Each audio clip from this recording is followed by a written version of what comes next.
आकाशवाणी औरंगाबाद. वैभवी जोशी ठळक बातम्या देत आहे. बाबरी मशीद प्रकरणी सर्वोच्च न्यायालयात आज सुनावणी होणार आहे. या प्रकरणात भारतीय जनता पक्षाचे ज्येष्ठ नेते लालकृष्ण अडवाणी, मुरली मनोहर जोशी आणि उमा भारती यांच्यासह 13 आरोपी आहेत.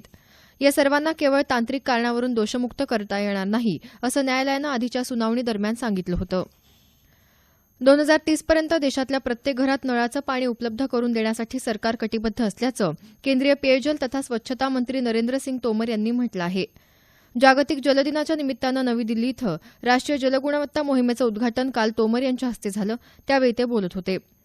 25,000 कोटी रुपये खर्चाच्या या मोहिमेच्या माध्यमातून देशातल्या सुमारे 28,000 पाणी टंचाईग्रस्त ठिकाणी सुरक्षित पाणी उपलब्ध करून दिलं जाईल, अशी माहिती तोमर यांनी दिली. यावेळी त्यांनी वॉटर अॅपचं उद्घाटन केलं.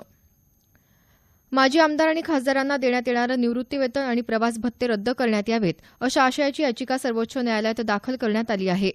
या संदर्भात न्यायालयानं केंद्र सरकार, लोकसभा आणि राज्यसभेचे सचिव आणि केंद्रीय निवडणूक आयुक्त यांना नोटीस बजावून उत्तर देण्यास सांगितलं आहे. एका अशासकीय स्वयंसेवी संस्थेनं याचिका दाखल केली असून माजी आमदार खासदारांना मिळणाऱ्या लाभांबद्दल कोणत्याही मार्गदर्शक सूचना नसल्याचं या याचिकेत म्हटलं आहे. ऑस्ट्रिया इथं सुरू असलेल्या ऑलिम्पिक जागतिक हिवाळी स्पर्धेत भारतानं आतापर्यंत 18 पदकं जिंकली आहेत. यात 6 सुवर्ण, 4 रौप्य आणि 8 कांस्य पदकांचा समावेश आहे. भारताकडून 89 दिव्यांग खेळाडू या स्पर्धेत सहभागी झाले आहेत. संक्षिप्त बातमीपत्र संपलं. आमचं यानंतरचं बातमीपत्र दुपारी 1 वाजता.